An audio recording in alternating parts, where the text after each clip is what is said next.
Murder is nothing new behind bars. In fact, it's one of prison's oldest truths, that in a place designed to lock danger away, danger still finds a way to bloom.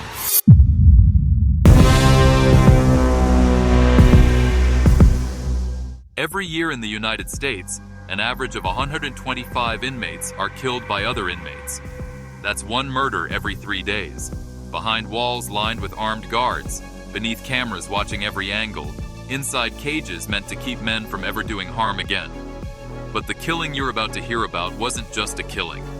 It wasn't a fight gone too far, or a gang retaliation in the yard. It was personal, cruel, calculated.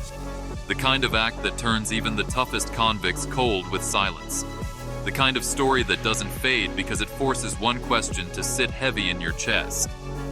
If this could happen to him, the one man inside that everyone seemed to respect, what does that say about the rest of us?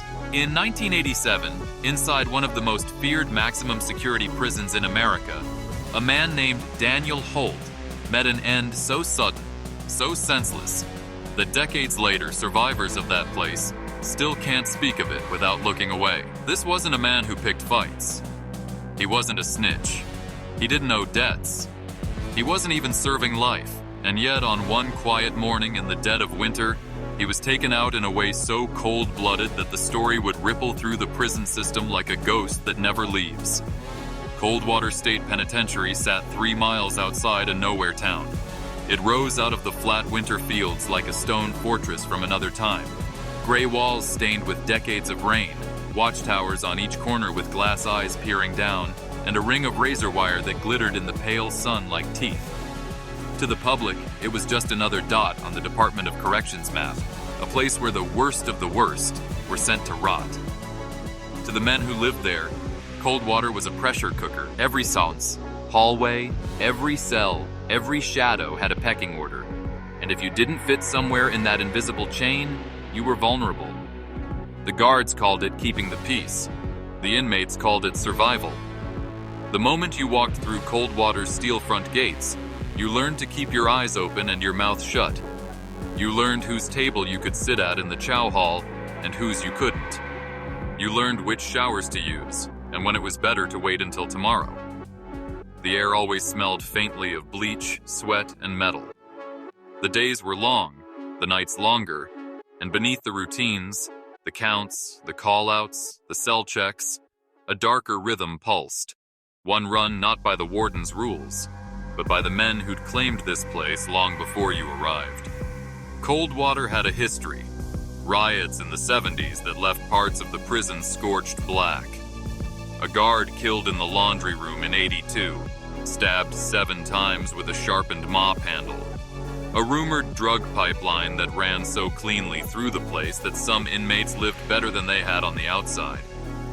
And then there were the cold cells. Unofficial punishment. No record, no paper trail, just a dark concrete box where you stayed until you learned to stop making trouble.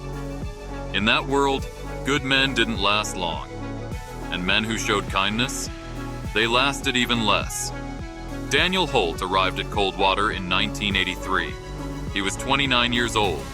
Brown hair, quiet eyes, a build that wasn't weak but wasn't imposing either. He was doing 15 years for armed robbery, a robbery that had spiraled out of control one night in a small-town gas station. Nobody died. He didn't fire his gun.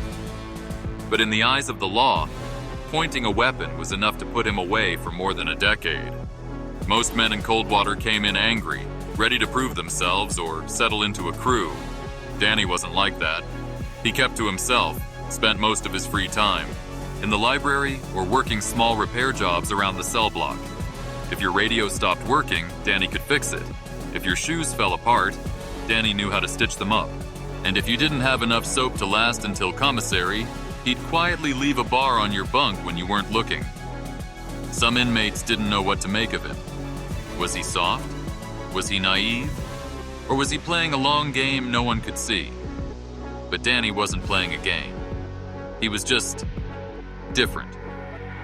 In a place where respect was usually taken by force, Danny earned it by giving. That made him stand out. And in prison, standing out was dangerous. The gangs noticed him.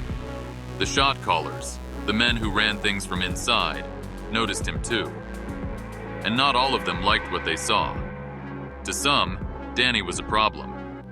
A man who didn't bend to the social rules was a man they couldn't control, and in a world where control was everything, that was enough to make you a target. Rumors began to spread that Danny had spoken to a guard, that he'd gotten an inmate transferred, that he'd been caught looking at someone's paperwork. None of it was true, but in prison, truth matters less than perception. Once a story gets moving, it becomes reality. By late 1986, Danny had started noticing small changes. Certain men who used to nod at him now looked through him. Conversations in the day room stopped when he walked by.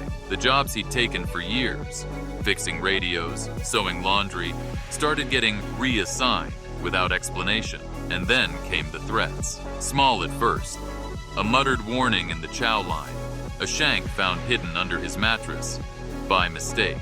Danny tried to brush it off. But in Coldwater, nothing happened by mistake. By January 1987, the tension had reached a quiet boil. Danny knew something was coming. He just didn't know when, or how, or why it would end up breaking the hearts of everyone who still believed there was some good left behind those walls. On the morning of February 3rd, 1987, the air in Coldwater carried that strange, invisible weight it sometimes got before violence. Like everyone could smell the tension, but no one wanted to name it. Breakfast came and went without incident. Danny ate at his usual spot near the back of the chow hall, head down, spoon moving slowly through his oatmeal, eyes fixed somewhere far away. He had stopped talking much to anyone by then. When the yard opened after chow, he stayed inside, working quietly in the maintenance room near cell block C. The noise from the yard drifted in faintly.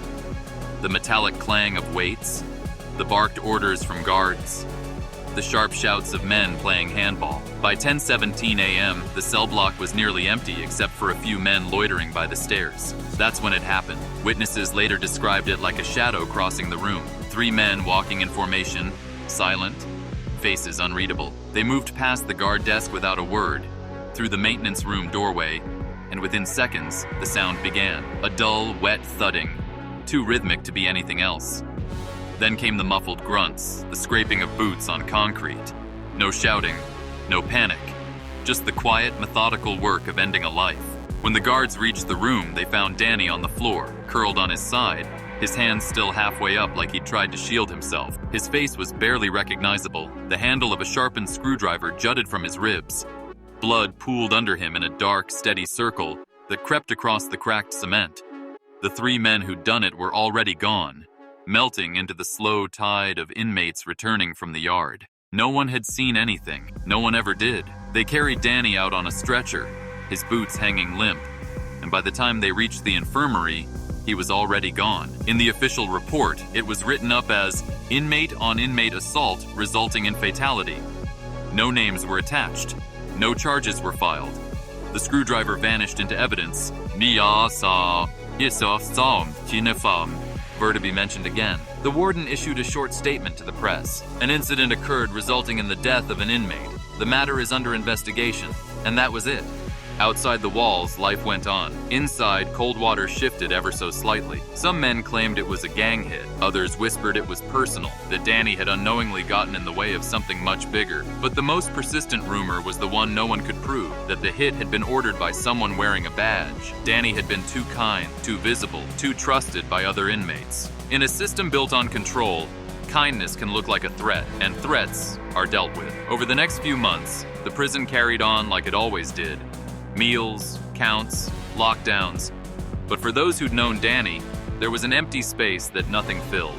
His bunk stayed unassigned for weeks, as if even the administration felt the ghost of what had happened there. The man who fixed radios, who left soap on bunks, who kept his head down and his heart open, was gone. And the most heartbreaking part? He never knew why. No final words, no explanation, just silence. Years later, men who'd served time at Coldwater still talk about Danny's murder.